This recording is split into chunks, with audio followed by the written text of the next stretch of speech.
Yeah, I can see the people slowly rolling in. Yeah, I think we'll have pretty good attendance here.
I'm going to start, everybody.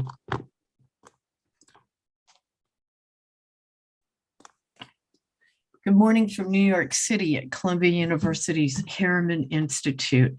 My name is Tanya Domi, and I am an adjunct professor with the Harriman Balkan Studies program, and I will be moderating today's book talk, Torture, Humiliate, Kill, Inside the Bosnian Serb Camp System, with author Dr. Hikmet Karčić. We are also joined by Professor Iva Vukusic, who will be today's discussant. And I want to welcome both of them back to the Harriman Institute. The Harriman Institute at Columbia University is one of the world's leading academic institutions for the study of Russia, Eurasia, and East Central Europe. Our mission is to serve our community at the university and beyond by supporting research, instruction, and dialogue, sponsoring vibrant and multidisciplinary events that bring together our extraordinary resources of faculty, students, and alumni. We are committed to training the next generation of regional specialists to play leadership roles in setting the academic and scholarly agenda, making policy, and challenging accepted truths about how we study our rapidly changing world. Hikmet Karčić is a genocide scholar based in Sarajevo, Bosnia and Herzegovina. He is a researcher at the Institute for Islamic Tradition of Bosniaks and a senior fellow with the New Lines Institute for Strategy and Policy in Washington, D.C. He was the 2017 Auschwitz Institute for Peace and Reconciliation Keene State College Global Fellow. Karčić has written extensively on on genocide denial and atrocity prevention. Iva Vukusic is an assistant professor in international history at Utrecht University in the Netherlands and a visiting research scholar at the Department of War Studies, King's College, London. She is a historian and a genocide scholar, and her work is on irregular armed groups, genocide and mass violence in transitional justice, especially criminal accountability. Eva was an analyst at the Special War Crimes Department of the Office of the Prosecutor in Sarajevo and has worked for the Sense News Agency in The Hague on evidence material from the International Criminal Tribunal for the former Yugoslavia. We are delighted to note her first book, titled Serbian Paramilitaries in the Breakup of Yugoslavia, State Connections and Patterns of Violence, will be out in the fall of 2022 in the Routledge Contemporary Security Studies series. On this book, we situate half a century after the Holocaust on European soil. Bosnian Serbs orchestrated a system of concentration camps where they subjected their Bosniak Muslim and Bosnian Croat neighbors to torture, abuse, and killing. Foreign journalists exposed the horrors of the camps in the summer of 1992, sparking worldwide outrage. This exposure, however, did not stop the mass atrocities. Hikmet Karčić shows in this book that the use of camps and detention facilities has been a ubiquitous practice in countless wars and genocides in order to achieve the wartime objectives of perpetrators. Although camps have been used for different strategic purposes, their essential functions are always the same: to inflict torture and lasting trauma on the victims. This book develops the author's collective traumatization theory, which contends that the concentration camps set up by the Bosnian Serb authorities had the primary purpose of inflicting collective trauma on the non-Serb population of Bosnia. This collective traumatization consisted of excessive use of torture, sexual abuse, humiliation, and killing. I want to commend the University of Michigan Press for creating open access to this important book, especially in light of the tragic events now taking place in Ukraine as we speak.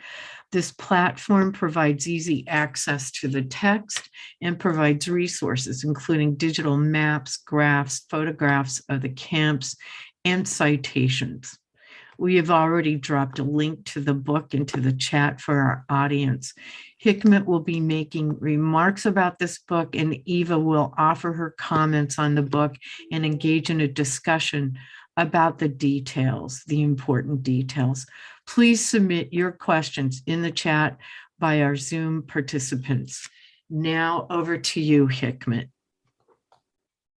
Thank you so much, Tanya. I would like to thank the Harriman Institute for hosting this launch at this time and this year. And also my thanks goes out to my very good colleague, Eva Vucic, for being today at this book launch. So basically right now what I'll do is I'm going to give a short overview of how I came into writing this book and in the whole entire research which I took part in the last couple of years. So basically, my first job after finished law faculty was at the Missing Persons Institute in Sarajevo, and that's where I worked together with the Bosnian team, which led exhumations of missing persons from the 1992 to 1995 war. And while working there as an intern, I realized that a lot of the missings, besides Srebrenica, a lot of the missing people there were 30,000 missing people. Most of them went missing while they were being incarcerated in camps. So this sparked an interest for me in order to start digging in and researching the idea of camps.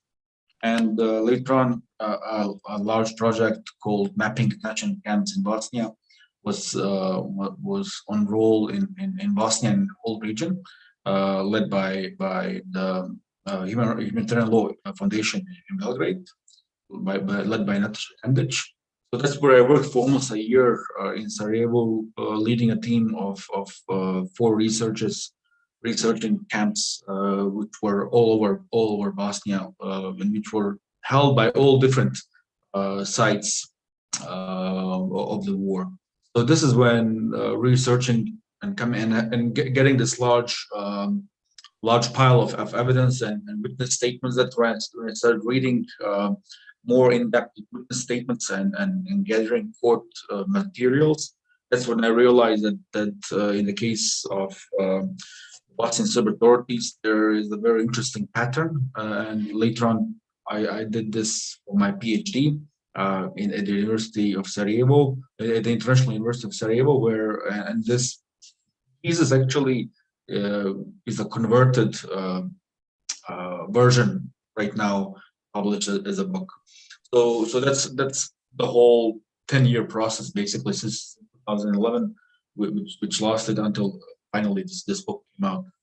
So my own interest in the camps started very spontaneously, and while researching all these different topics, I came to realize that the camps were interesting for many reasons, and one of the reasons, as Professor Tanya mentioned, is that it sparked a large public outcry in 1992, in August 1992, when British journalists entered Nobilje and Omarska camp in Bosnia. And at that time, everybody believed that the war was going to end. And it's something similar to these days when you watch the outcry at the slaughter in Bucha, in Ukraine. Many people think that right now this is going to be the red line, which the Russians can't cross. However, I believe that, especially in the case of Bosnia, August 1992, many people believed that the war was going to end at that year because the international cameras showed skeletonized prisoners and detainees in the heart of Europe, and this unfortunately did not stop neither the killings nor the camp systems existed during the Bosnian War. So basically, my whole research was to focus and to present a book which would give dignity back to the survivors and to the victims, but also to expose who the real perpetrators were. So in the book, I gave a lot of areas to the whole to each individual victim who I mentioned inside the book, and also to each individual perpetrator who were convicted by courts in Bosnia or in the ICTY. And for this reason, I focused primarily on court documentation. So from the ICTY and from the Court of Bosnia and Herzegovina and from other local courts. And I used not only the court judgments, but also the court archives which were accessible to me. I realized that actually, instead of conducting witness testimonies with witnesses and with survivors, it is much better to use already existing witness testimonies which the witnesses gave and which were subject of cross-examination inside the court. So that's the reason why I focus only on the court judgments and on perpetrator documentation, which was used. This means the Bosnian Serb army, police, government, and government sources which are held by the ICTY and BH. So basically, that's in sum the whole process of my research, and I focused on 4 different towns as case studies: Prijedor, Bijeljina, Višegrad, and Bileća. The reason for this is because in this way, by choosing these 4 towns, which were under the Bosnian Serb control territory in 1992 and 1995, these towns are divided geographically, but also divided along political administration lines, according to these autonomous regions that were set up in 1981. So basically, my thesis is that the camps which were operated by the Bosnian Serb authorities were operated from down to up. So basically, the local authorities, the micro level perpetrators, were the key mental figures who organized the camps, who led the functioning of the camps, and that is why there's a huge difference in camps which operated from one town to the other. But the similarities in these camps are basically the title of my book, Torture, Humiliate, Kill. And in this way, I wanted to show that the primary aim of the camps was not, these were not death camps, these were not Nazi camps, it's not extermination camps. These were camps in which the local non-Serb population was traumatized and tortured to that extent that they never ever wanted to turn back to their previous homes. So basically, that's the main argument of my book.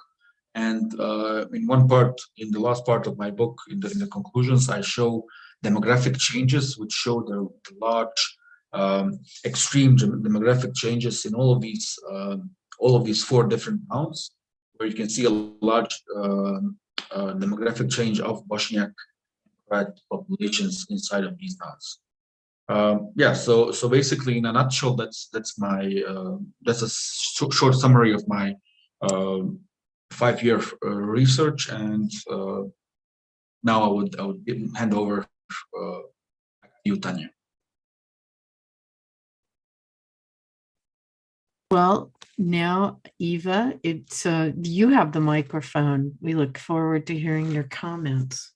Sure, thank you very much. And thank you, Hikmet and Tanya, for the invitation, first of all, and just a statement that it's a real pleasure to be with you here today. Hopefully my husband passing wasn't too much of a distraction, Hikmet. As you were speaking, we'll make sure that he stays put from now on. So I want to congratulate you on your important book, and thank you for bringing it to us. It's a rich contribution to scholarship and also memory of atrocities in the breakup of Yugoslavia. And I say this as a scholar, but also as a former Yugoslav myself, of course. So I'm going to speak for up to 10 minutes, or not more than that. And the structure of my comments is going to be as following. So I'm going to just start off with a couple of general impressions about the book. Then I'm going to present one point of critique, or maybe better said, an invitation to reflect on something complicated together today and beyond. And finally, I will be finishing with a few questions about the process of research, about the argument, and about camps more generally, in order to get our discussion going. And maybe Hikmet can pick a few, which ones he wants to take forward. So maybe this is a good moment for him to take a pen and write things down. So I want to start my comments by putting them, of course, in the context, as Tanya and Hikmet already did, of the events in Ukraine, and the images and videos surfacing that seem to be, prima facie at least, solid evidence of war crimes and crimes against humanity. So this book, Hikmet's book, contributes to our general understanding of how civilians are harmed in a context of conflict, and that is vital for efforts to prevent crimes and properly punish them in the aftermath. So we really do see daily on the news how crucial this understanding is, because widespread attacks on civilians keep being perpetrated around the world, in camps and outside of them. So this is an extremely valuable piece of work, where one notices not only thorough research and the richness of detail and analysis, but also one can really observe that Hikmet went to all of these places. It's not some abstract study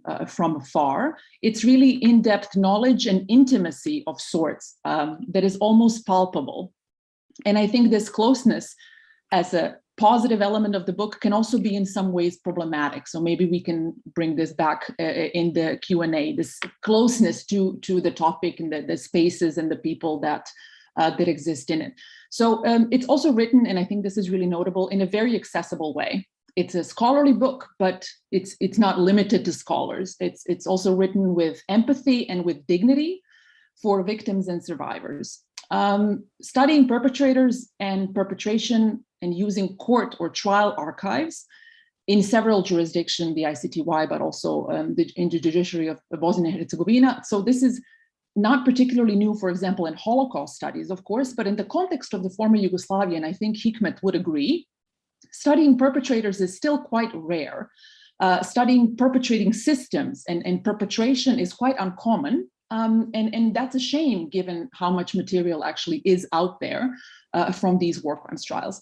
So I also researched the archives of the ICTY, and my first book on the Serbian paramilitaries in the breakup of Yugoslavia, I think, will also show that we experience, Hikmet and I, many of the same difficulties and challenges in our work.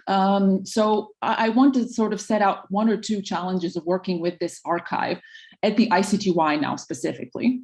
So there is a database online, and one of the challenges is the vastness of this archive. It's very hard to research the enormous volume in this online database, especially if one doesn't know the cases very, very well.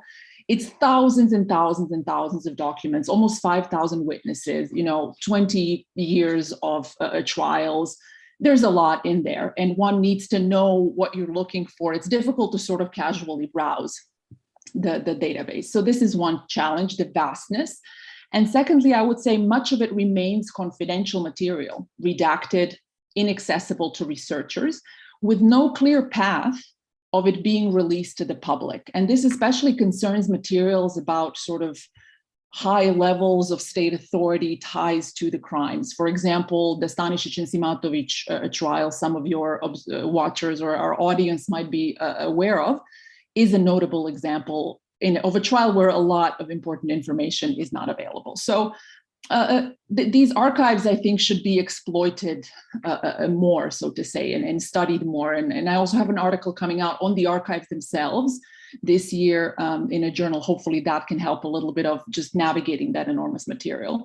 But ICTY archives are, for the most part at least, available. So they're out there for us to study them if we can manage it. The problem which Hikmet encounters in his research is national judiciaries in the region are much more difficult when it comes to access. So that must change. As scholars, I think we need to really advocate that for the benefit of research, fighting denial and memory of atrocity, that is key, that this material is also released in a responsible way. So not everything needs to be, of course, but in a responsible way. I think it's very important to make as much of the War Crime Trials archive available for researchers out there. Now I'm coming to the sort of point of critique, or this place where I think we still need work to do. So of course, the central argument of the book is collective traumatization. So as Hikmet says in page 5 and 6, the perpetrators were able to, in a short period of time, collectively traumatize large populations of Bosniaks and Croats to such an extent that they would never want to return home. So he also says that in the case of Bosnia and Herzegovina, a new motivation or purpose was found for establishing the camp, so the collective traumatization. My question here is, who found it, this new purpose, and how was it spread? And how do we know that it has such a concrete shape? It sort of just ties to the main argument of camps being organized with the sole purpose of severely traumatizing non-Serbs. I'm quoting again from page 6. So you say that perpetrators learn from each other. And this is kind of the point of my critique, because I encountered actually something very similar in my own research about states learning from one another how to use paramilitaries to outsource illegal and illegitimate violence. But how do we know that they learn from each other? How do we prove it? What is the evidence for this? How do we know this? I think this knowing of common purposes and sharing, I think, is really something where we need to work on still, and where research really, I think, needs to go forward. And I'm very curious if Hikmet has something to say about this challenge or critique.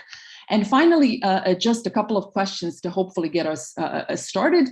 So what challenges did you face really practically in the process of research? How did you navigate the vastness of this material?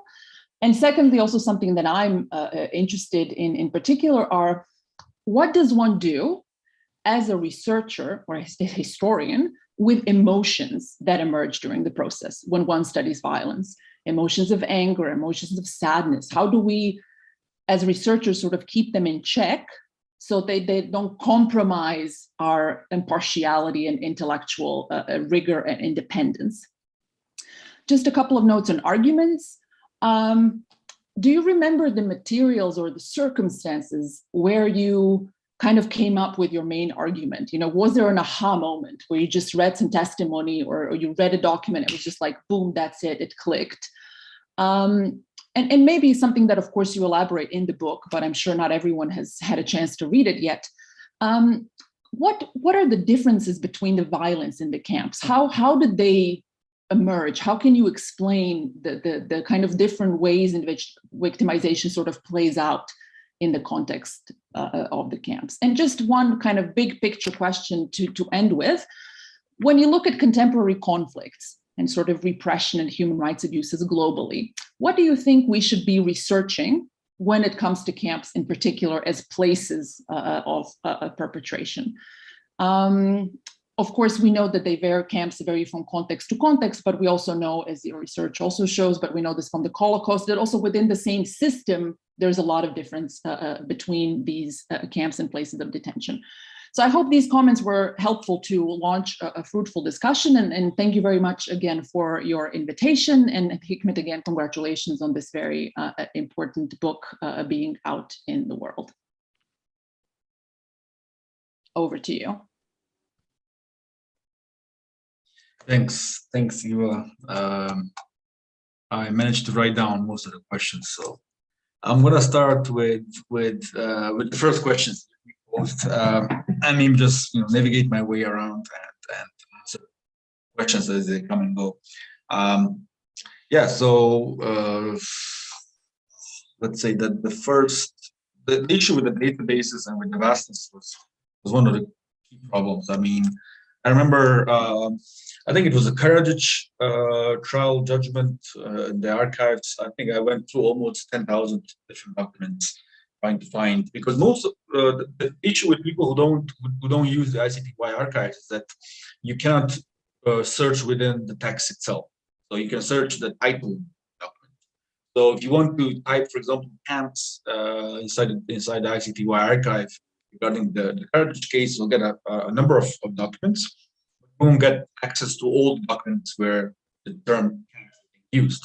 So you need to go and search for Predor or Omarska or Crisis Committee or different other keywords, and then within that go physically into each and every document, then go screen through it, make a selection, and so on.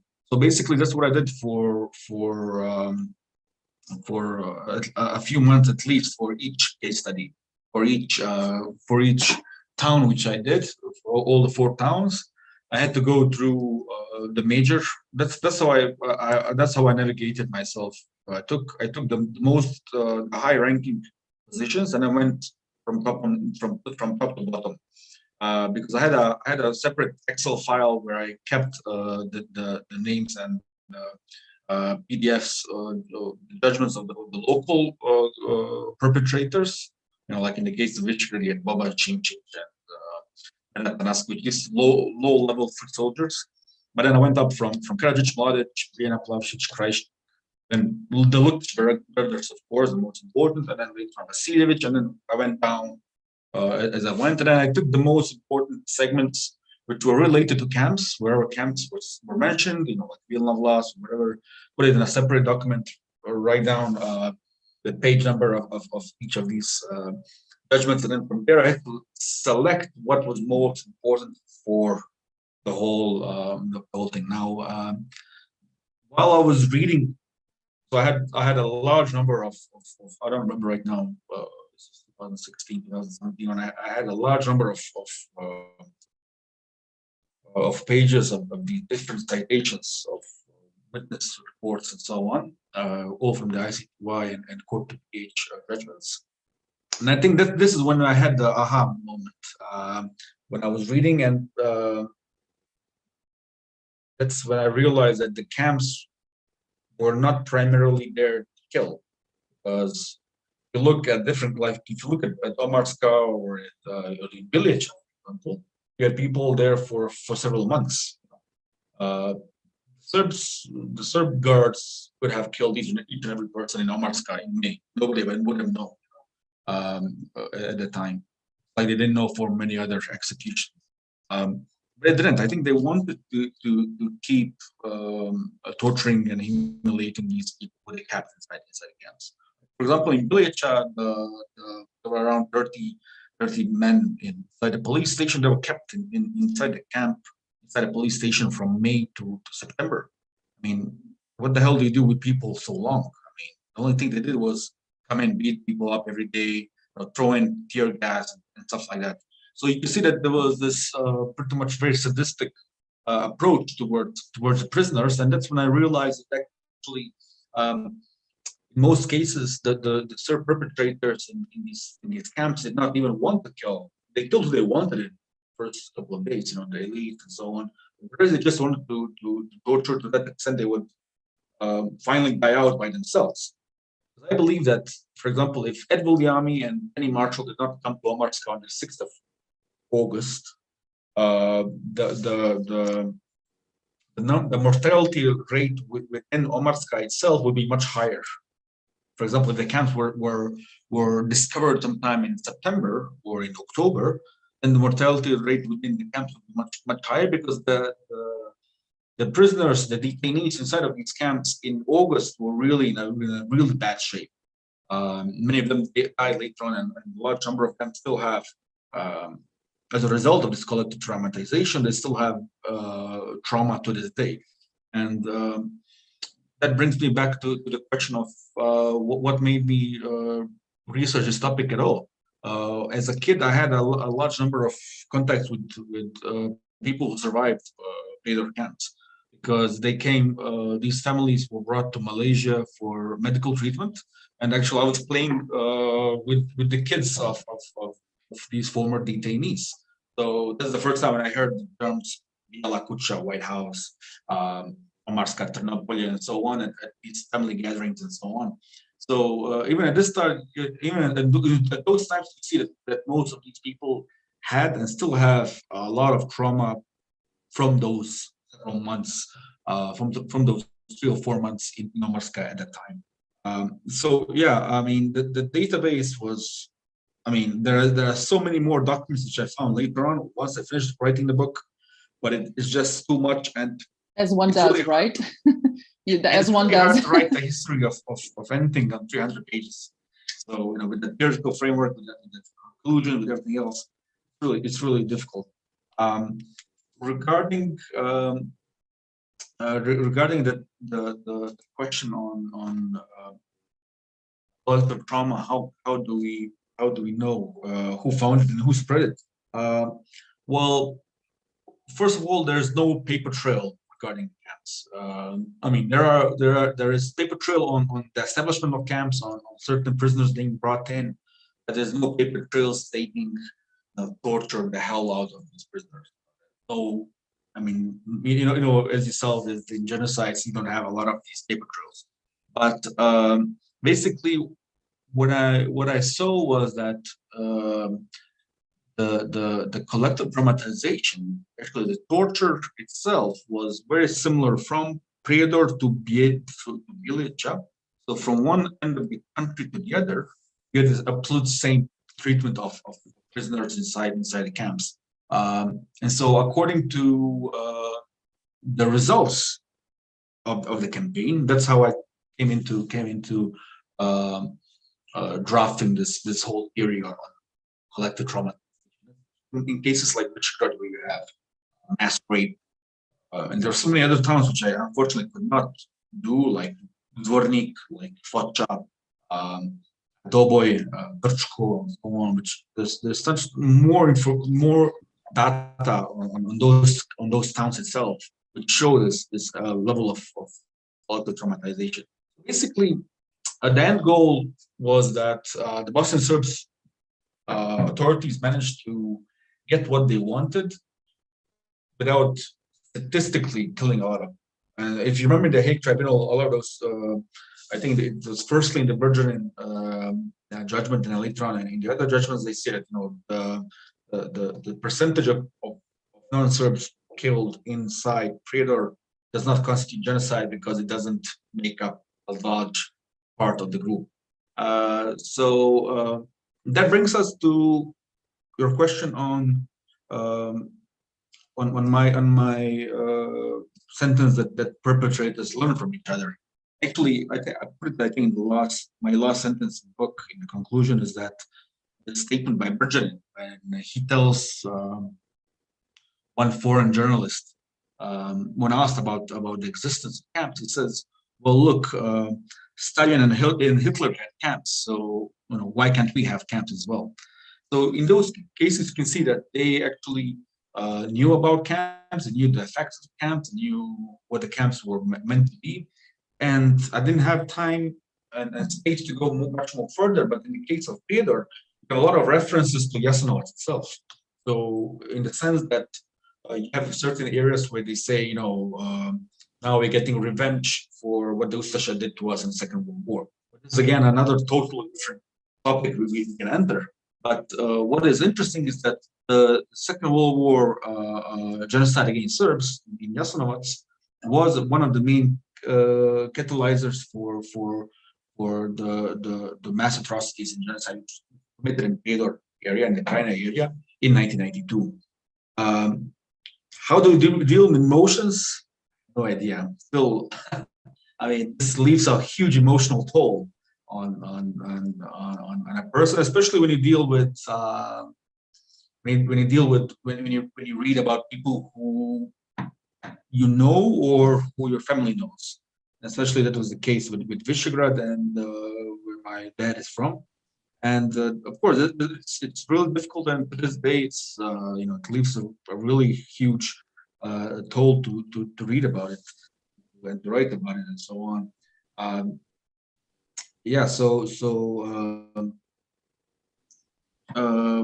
One more other thing which I wanted to mention. That is your question on. No, actually, sorry. Another point, I don't remember which question it was, but you might remember. Maybe one of the unpopular things is that me, as myself, as a Bosniak, writing about Bosniak victims in a camp. The reason why I did this was because the level of denial which exists online about Omarska, about Ternopolje for years right now. I remember the infamous living Marxism case in the UK when ITN sued living Marxism, a left magazine, and you had several other magazines in Germany, and this large conspiracy theories talking about how Ternopil was on the camp and things like that. So that is actually one of the reasons which led me to research this topic and to deal with it. And I figured that it's better for me to do it in such a way than to have somebody else. We have a lot of books published in Bosnia which are, let's say, politically colored, which I'm not a huge fan of, and which have some sort of political or nationalistic coloring within it. What I wanted to do was to present a truthful history of what happened with a very, let's say, a realistic aim and goal. And to be honest, I don't think many people will be happy, especially those who are from these politically colored institutions. They won't be happy with my theory of how these were not death camps, because for a long time you had this topic about how these were death camps, and that this symbolization between Holocaust and mass genocide, even though it has a lot of similarities and so on, it's nowhere close to what the Holocaust was. So yeah, that's one of the things. And another thing which I think which I realized through all of my research, through all of these 4 rounds, is that there was a lot of improvisation on the terrain by the local perpetrators. And right now with Ukraine, you can see that this theory, I think it was Benjamin Valentino first introduces the whole idea of improvisation. It shows that, for example, the Russians did not have the primary aim of killing civilians in the beginning, the first days of the war, because they were expecting some sort of riot and things like that. But as the conflict goes on, as the casualties rise higher, that's when you have a radicalization of the first. And I think in some of the cases in Bosnia, you could see this radicalization and on the train of the Bosnian Serb perpetrators, the local authority. I think that's all I had written down. I think that's good. That's good. I think there's a few questions maybe that you'd want to take a look at in the chat that I am seeing. I'm sorry. Yeah, there's a number of comments. So I guess we can respond to those comments from each of your perspectives. One person seems like he knows quite a bit about the camps, but his statement is one example for this pattern in BIH was that camp inmates were offered a possibility to sign over their property to the Serb Republic in order to then be allowed to leave the country with their families, having endured the violence, hunger, and those camps for months. Many, if not, were offered this opportunity to get out. And I'm going to make a point historically here that during the Tito era, when Jews chose to leave, they were not permitted to take all their money with them, and they had to sell their houses. There's I read some of this research during the time we were starting to do some Holocaust work in the last few years, and I was really struck by that they were not allowed to leave with most of their wealth. So there seems to be historical repeating here in some ways. What's your take on this, Hikmet? And then you, Eva.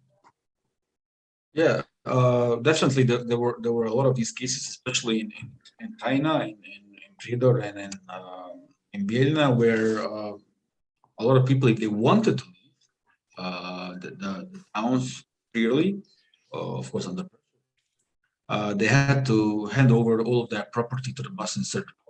And in order to do this, this was a whole strategy of the Bosnian authorities, because you had a local agency, which was on a regional level established, and I write about this in my book. It was called the Agency for the Removal of Populations and Exchange of Wealth.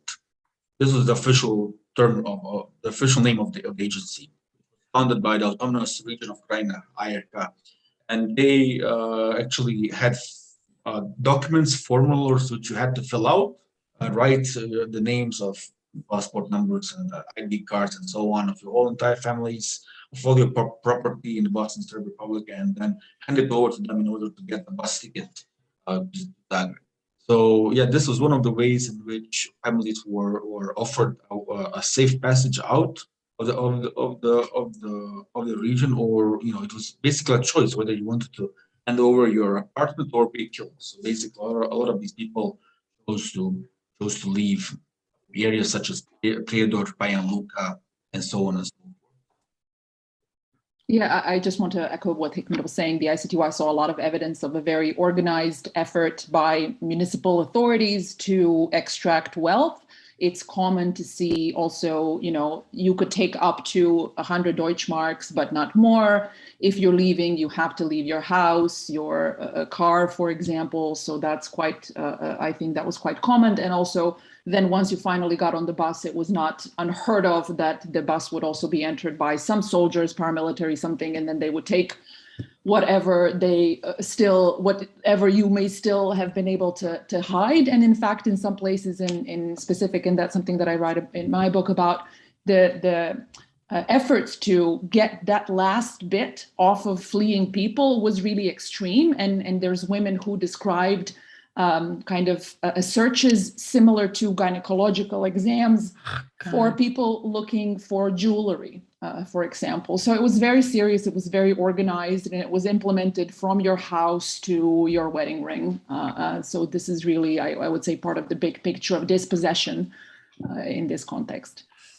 The reach of plundering is staggering.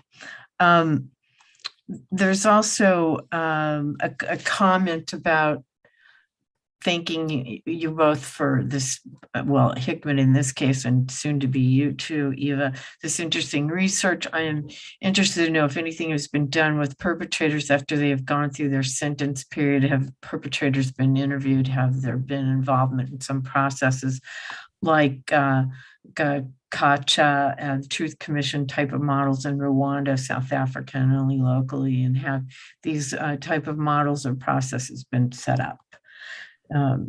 Eva, what's your comment? Sure. So in relation to perpetrators finishing their sentences and then going back, of course, many of them from the ICTY already have been released for many years. In fact, now, interestingly, in the context of Ukraine, we have some of them appearing on TV channels, for example, interestingly named TV Happy in Serbia, where guys that were convicted of war crimes now comment about this, I don't know, how to pulverize a city, I suppose. I mean, for example, for the case of Vukovar.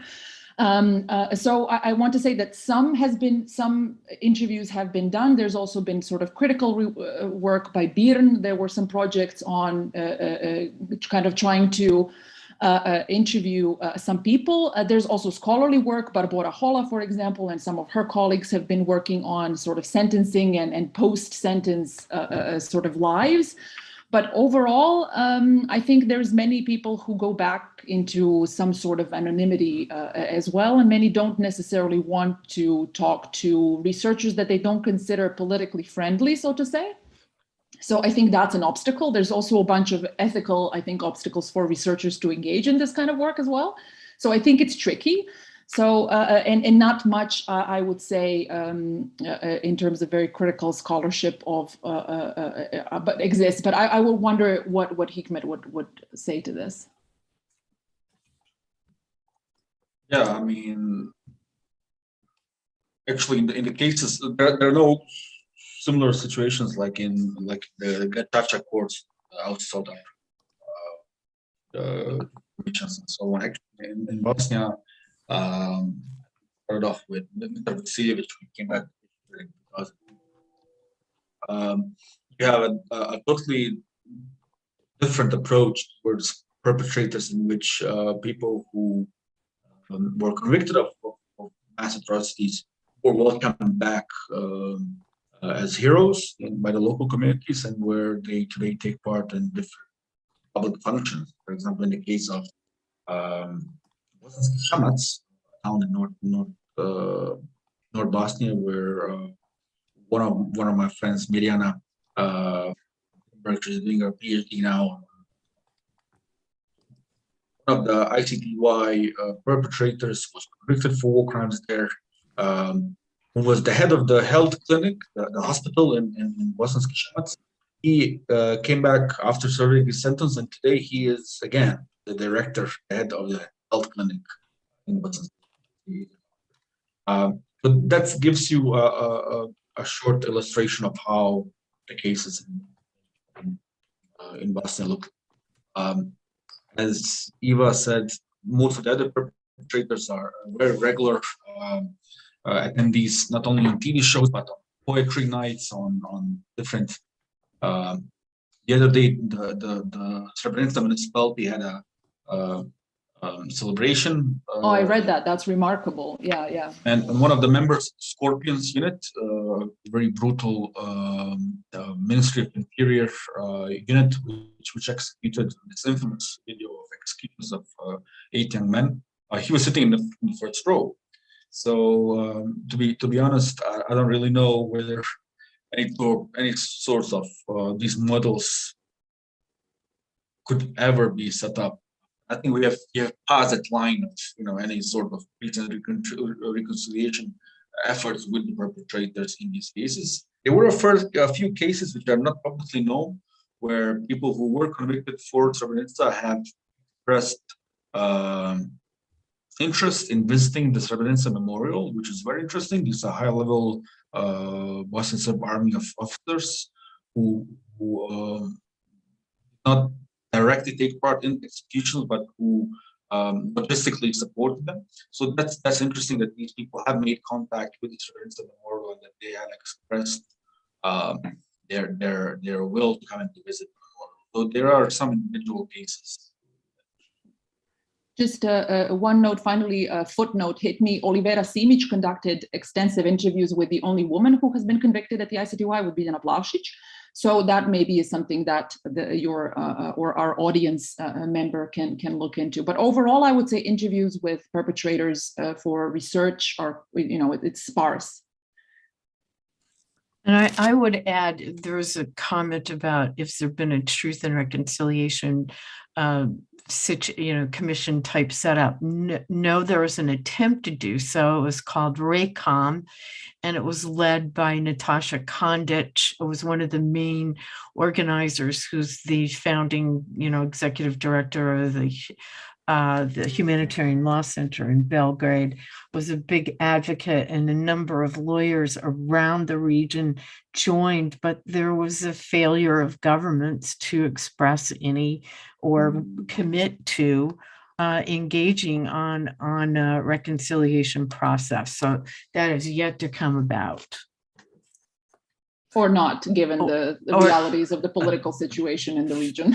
Fair enough, Eva. Sadly. Yes, you're absolutely right. So it says also another comment, in a number of cases, these camps seem to serve as a possibility for outside perpetrators, Serb soldiers and civilians, to quote unquote let off steam by maltreating and torturing inmates. Often the actual beating, torture, etc., was not perpetrated by camp guards, but by outsiders. And this is absolutely true. I've seen this in a number of transcripts. Would you like to comment, Hikmet, and then Eva? Yeah, I mean, the camps were an open house, basically, for anybody who wanted to come in and beat up whoever they wanted. So if you had a feud with your neighbor in 1980s, then you could just come up in 1982 in Omarska and beat him with a baseball bat if you wanted to. So no, the camp guards would not stop you. Maybe they won't jump in to help you beat your neighbor up, but they would definitely stand by and cheer you while that was being done.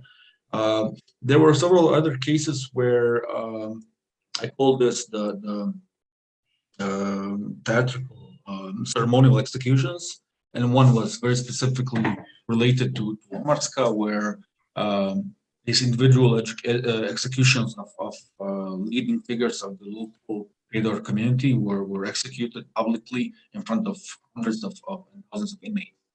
This was also done with a combination of guards, soldiers, policemen, and regular, ordinary civilians from surrounding Pedor villages who came in and in a very ceremonial fashion wanted to burn people alive, basically. So you had multiple cases in which even non-soldiers, non-combatants, local civilians would come in and maltreat and torture inmates. Yeah, just to add to that and to sort of echo what Hikmet was just saying, I think a lot of this is a perception that is sometimes, I think, wrong, is that ethnic violence or ethnic hatred is behind it. I would say this ideology and this breakdown of the rule of law and this nationalism is the stage upon which people walk with whatever baggage they're bringing. So as Hikmet was saying, a lot of this violence in camps and in those kinds of contexts was very intimate and it was very private. So it's common for people to go and rape the girl that never wanted to go to sleep with them in high school. It's common to people to beat their professor of math senseless because of that time when they were, flunked or something. So it's sort of this breakdown of the rule of law, this realignment of rules in society makes it possible for someone to go and beat you and kill you and take your fancy car. And I think that's really important to remember. I think much of that violence was driven by these kinds of resentments and, sort of grudges and opportunity to do, violence and to kind of revenge some harm or a perceived injustice or a real injustice from before. We have a question from David Pettigrew. and this, I think it's for you, Hikmet. Do you think your conclusion that the camps were designed to traumatize the population can be inferred by retrospective analogy to the fact that authorities in Republika Srpska continue to carry out practices of psychological intimidation and re-traumatization through the glorification of convicted war criminals, genocide denial, the suppression of memorials at the camps in order to discourage refugees from returning to their former homes? Yeah, definitely. I mean, to some extent, you can see that in most of these cases, in these local communities such as Prijedor and Visegrad, for example, the same people who were working in the municipalities 30 years ago still work today in these municipalities as public servants, for example, as police officers and so on. And of course, it's not in their interest to have a public memorial or a commemoration of sorts and things like that. So you have, for the last 30 years, a sort of state strategy in which genocide denial and intimidation of anybody who wants to advocate for the truth of what happened to be silenced and to be totally ignored, and to some extent, I call it hijacking of memory. For example, in the case of Bosnia, you had a new artificial town built inside the city, inside the town itself, called Andrićgrad, or Andrić town. Built a new, totally, they call the Guardian called the Disneyland of Serb nationalism, where you have a totally new entire city and history being rewritten in Visegrad itself. So you see these different attempts by local communities in order to rewrite the past, to totally ignore the existence of any non-Serbs in these towns. Do you have any comments, Eva? No, I think Hikmet said it. Okay. Yeah. We have a comment and a question from Oksana Davidenko. In the Nazi Germany, there was a movement against the regime, although it was not massive enough. It was thanks to some Germans that a number of Jews were able to escape the atrocities. Did some Serbs oppose the regime in the same way? Hikmet, let's start. Yeah. So similarly to the Nazi regime, here also in Bosnia, this movement did exist, but it wasn't massive. So in most cases, you had examples of people helping out each other, long-time neighbors or people who knew each other. Some did it for free, some did it for money. Some were paid to help their neighbors and so on. For example, one of my cousins, my uncle and my cousin from Visegrad, handed over their new Volkswagen Golf, which they just bought in 1982. They handed over their car and 2,000 Deutsche Mark, German marks for safe passage to Serbia, to Nova Varoš from Visegrad. And this was given to one of my uncle's former pupils, because my uncle was a math professor at school, and this student came up to his house and said, they're going to come for you in 15 minutes. If you want to leave, you have to give me this amount of money. And that's exactly how we would say it. So basically, you have these examples, and of course, we have these different examples of people who were helped out, ordinary heroes all over the place. So there were a lot of examples, but then again, these were not as massive as one would expect in all local communities. Yeah, and just to add to that, I mean, I've never studied resistance, so I want to kind of preface this by saying that this is anecdotal, but I have seen traces in the archives as well of people mentioning neighbors stepping up, people doing something to get someone out of a camp. So it's sporadic, but absolutely it existed. And I should also say too, certainly in at least some situations, you know, in kind of in context of high risk as well. And you know, we know of kind of cases where there was potential and real danger for people who would, you know, and that it took courage really to step up and save someone. So I think it's important to say that it came sometimes at very high cost. Yeah, I actually did some interviews as well of a woman who was 14 years old in Foča, was kidnapped and was repeatedly raped. She escaped, was recaptured again, and finally was able to get away. And a Serbian woman took her in to her farmhouse and, you know, basically told the public or anybody who asked that it was her niece. And, you know, she gave her a Serbian name to protect her. And she stayed with her till the end of the war. It was actually very moving in the interview, I might add. So yeah, there are these cases, as both of you have pointed out. With regard to what's going on right now in Ukraine and how that is affecting the population, given the wholesale traumatization, which, by the way, Hikmet, you and I've never talked about that, but that was the subject of my master's thesis, was the wholesale traumatization and how that impaired advancing democracy and participation in democracy.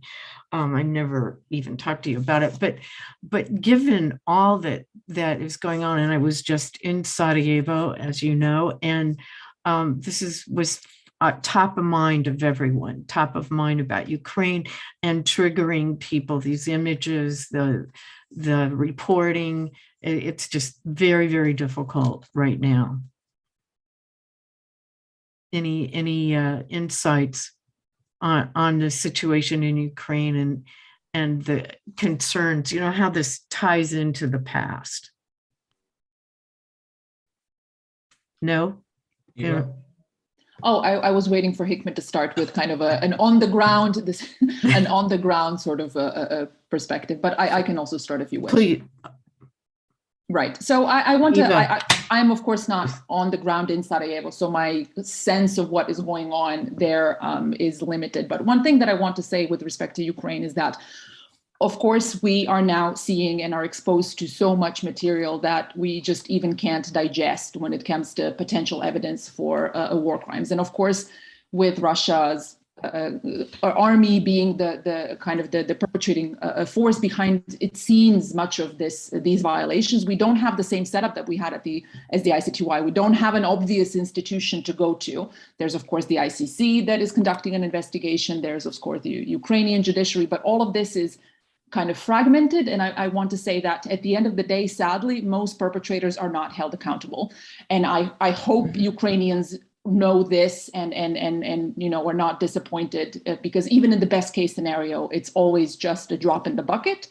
And given the situation with Putin in power, I don't think we're going to see him or anyone high up in any court of law anytime soon. So what is needed here is patience, advocacy, and long-term evidence collection, because I just want to remind everyone, with Karčić and Mladić, for example, they were fugitives for over 10 years. I think most of us have given up already.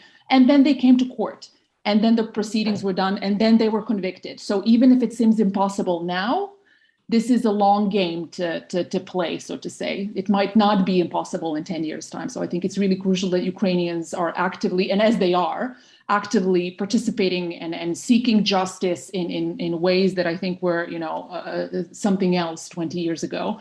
We are really seeing this kind of paradigm change in the way that affected populations seek justice and record things and are very kind of proactive about this. So this is something that I note sort of from The Hague, kind of from a distance, both from Bosnia and Ukraine, but something that's very much tied to prosecution. Yeah, so when the war in Ukraine started, that's when flour and oil and sugar started disappearing from Bosnian markets, because people were on a shopping spree to build up supplies in their houses, thinking that a war is going to start soon in Bosnia. So in that sense, Bosnians do see themselves and do align and have sympathy towards Ukrainians, because they see themselves in Ukraine. They see the Ukrainian scenario. They see Croatia. They see Bosnia. They see Kosovo from the past, and that's why we had this kind of public reactions in Bosnia in that sense. And also, it's interesting because Russians have been mingling in Bosnia for a long time, and this is something I had. The Harriman Institute had an event. I think it was it last week, which was about Russia and the politics in the Balkans. So there were a lot of cases of Russian paramilitaries, the night wolves, and so on, throughout Bosnia. So people are afraid of what can happen and what will happen in cases if things go south. Yesterday we had elections of two major elections in the region, and in both cases, in Serbia and in Hungary, we have two autocratic leaders who have won the elections, which is not good news. Both Orban and Vučić are in power, and Bosnians are quite sure that if Putin wins the war in Ukraine, the Balkans will be the next target, not only Bosnia, but Montenegro, North Macedonia, Kosovo, and so on. So some sort of troubles and controlled conflict, controlled violence would be possible in these areas. What we see in these days, like with Bucha yesterday, and with other in Mariupol and so on, we see that the Russian soldiers have started mass rape of women and girls, and they've tried to cover up their crimes. This coincidentally comes with the article that Tanya and I wrote a few weeks ago about the need for a much more concrete persecution of crimes of sexual crimes in conflict. But as Eva mentioned, and there's an article which Eva wrote last year. It was a workshop that we took part in jointly, and her main argument, which I agree with totally, is in order to convict the most high-ranking people, it's better to wait a longer time to gather more evidence, just like in the case of Karčić and Mladić, and have a really great case in order to permanently put them behind bars. Yes, I agree with both Eva and Hikmet that very few people, very few perpetrators will be held prosecuted, and there will be justice. There will be very little justice for the victims and the survivors, and this is a fact. There's just the capacity, and now we have an international criminal court that does not have the authority to enforce like subpoenas. They have no enforcement mechanism for this court. And that's really, really regrettable, because it's not likely that there's going to be an ad hoc tribunal set up because of the P5, with Russia in the P5 at the UN. So that is very, very difficult to think about. But I will say, because I'm watching these developments pretty closely, I would just add that the prosecutor general in Ukraine she is working, she is collaborating with the ICC, and I think there's no question that they'll probably bring a case to the International Court of Justice suing Russia for all kinds of crimes yet to be revealed, unfortunately.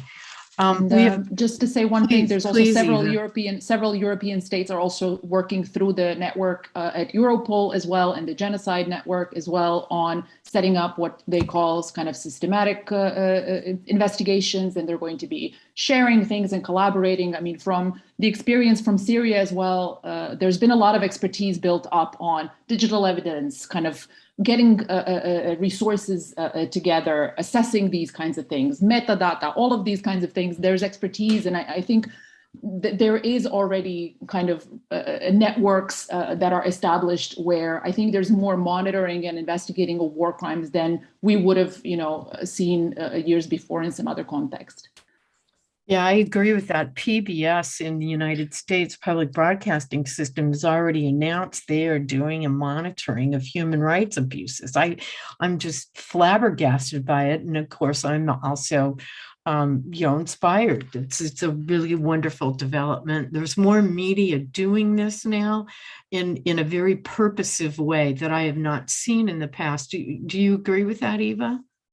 I would say so, that the effort is really significant and also very quick, that these things are already in place just weeks after this phase of the conflict has started. Yeah, I agree. So we have two more questions, and I think these will be our last two. One is a question and a comment from Sophie Gruadet, excuse me if I've really destroyed that. Thanks for this exciting discussion. Hikmet touched upon it, but I'd like to hear him more about the collusion between politics and historiographic production in BIH and how it affects critical research, especially on this type of subject.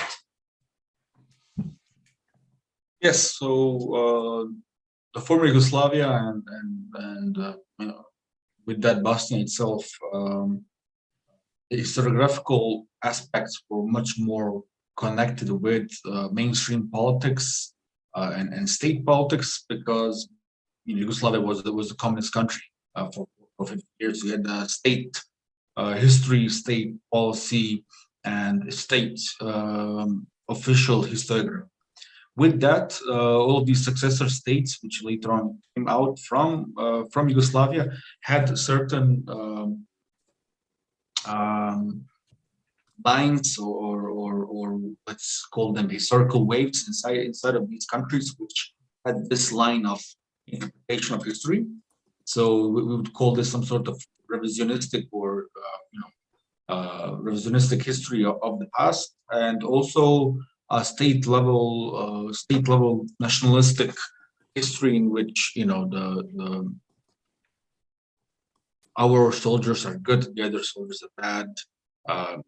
We were heroes, they were criminals.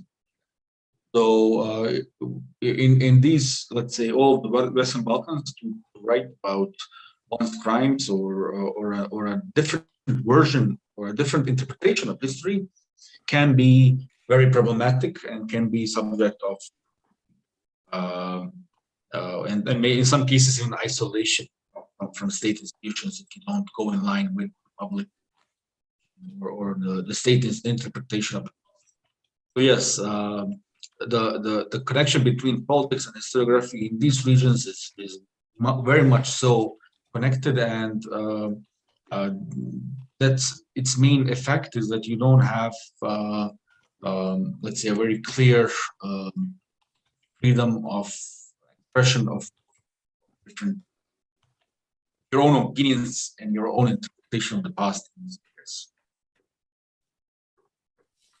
Okay.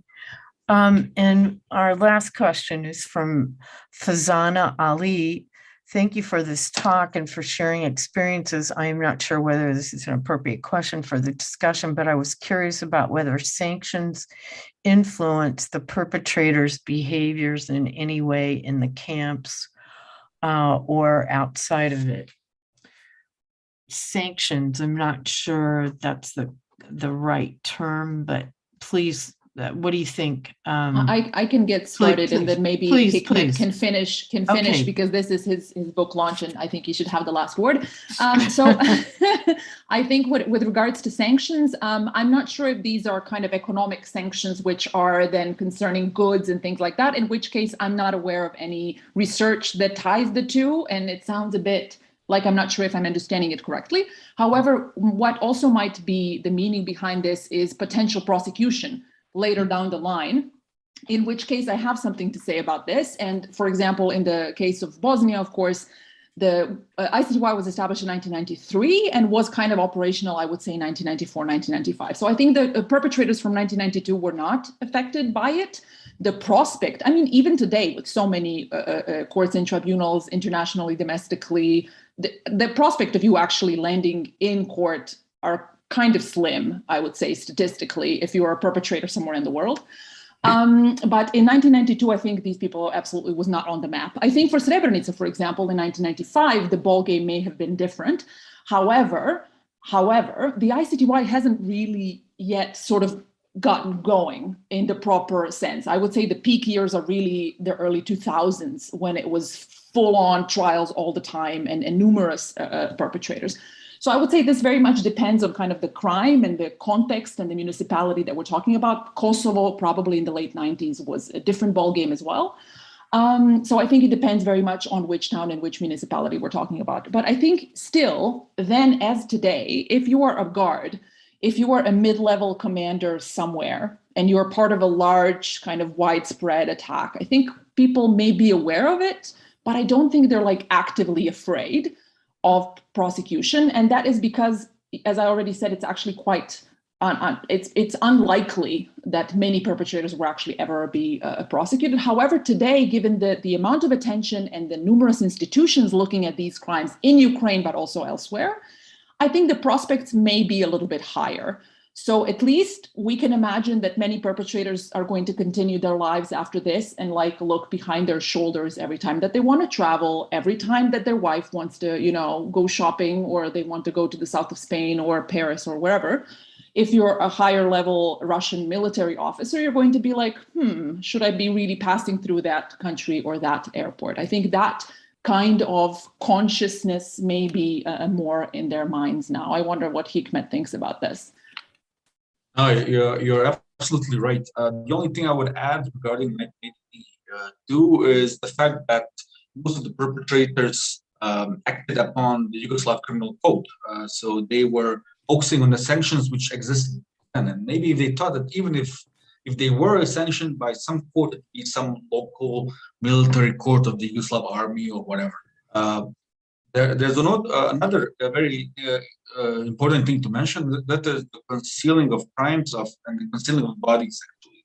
And that has to do a lot with the mass graves which were dug up and the body is hidden, which is not the case in Ukraine right now, because you can see the bodies everywhere on the streets. Most of the perpetrators knew the Yugoslav law that if there's no body, there's no crime. Nema tela, nema djela. So in those cases, they went on to conceal as much of the bodies as possible, because they believe that you cannot be convicted for a crime if there's no concrete body of the victim.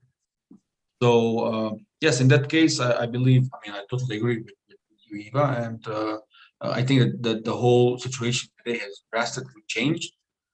So, for example, in Ukraine right now, there's one very interesting case in which one pilot who took part in the bombardment of Syria, carpet bombing places in Syria, was shot down and captured in Ukraine. And so now the perspective is, could maybe Ukrainian courts or German courts or ICC try this pilot for, war crimes, not only in Ukraine, but also in Syria itself? I have to thank Hikmet. Congratulations again. This is an incredible contribution to the canon, as Eva has said. And I can't think of a better person to be here with us today to discuss it, Eva. It's just it's really wonderful to have you back at Harriman. It's been too long. And I'm going to make a public commitment that I'm bringing you back, listen, for a minimum, a book talk in the fall. And I'd love to. Well, it would be wonderful to have you. This was a really interesting conversation. Both of you are such incredible scholars on a part of the work that interests many of us.